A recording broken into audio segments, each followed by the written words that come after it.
ये बीजेपी का paper leak कांड है और पिछले 2 साल में 2 करोड़ युवाओं की ज़िंदगी बर्बाद हुई है पेपर लीक के कारण।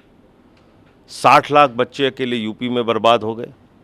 पुलिस भर्ती की पेपर लीक, उसके बाद नीट का पेपर लीक, उसके बाद यूजीसी का पेपर लीक, कभी गुजरात में कोई परीक्षा होती है उसका पेपर लीक, कभी बिहार की परीक्षा का पेपर लीक, कभी यूपी की परीक्षा का पेपर लीक, कभी महाराष्ट्र की।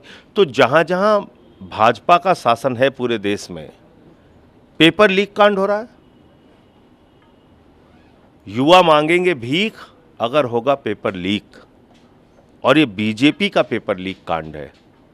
इस देश को बीजेपी ने पेपर लीक देश बना दिया है।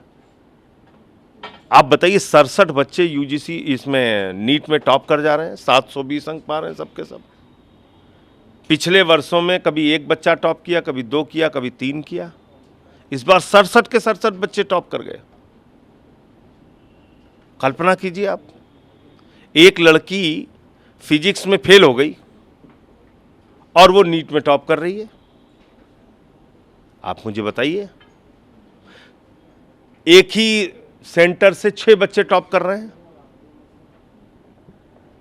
बहादुरगढ़ में हरियाणा से। तो क्या है ये? गोधरा में एक सेंटर है जहां पे कर्नाटक के, बिहार के, महाराष्ट्र के, अलग अलग राज्यों के बच्चे आके एग्जाम दे रहे हैं।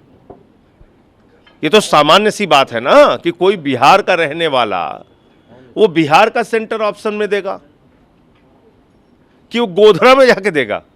एनटीए ने सुप्रीम कोर्ट और उस जो एग्जाम कराने वाले लोग हैं उनके यहां पैसे बरामद हो रहे हैं, करोड़ों रुपए। तो आपने पेपर लीक का अड्डा बना दिया है गुजरात को। देखिए, एनटीए को तो बोलने का कोई हक ही नहीं है। एनटीए तो जितना एग्जाम कंडक्ट करा रहा है सब में यही कर रहा है, और ये सब लोग मिलके पैसे खा रहे हैं। राज्य सरकारों के साथ जहां जहां बीजेपी का शासन है उनके साथ मिलके पैसे खा रहे हैं लोग। आप लोग क्या संसद में आपने बात की प्रेस कॉन्फ्रेंस में? निश्चित रूप से इस मामले को उठाएंगे।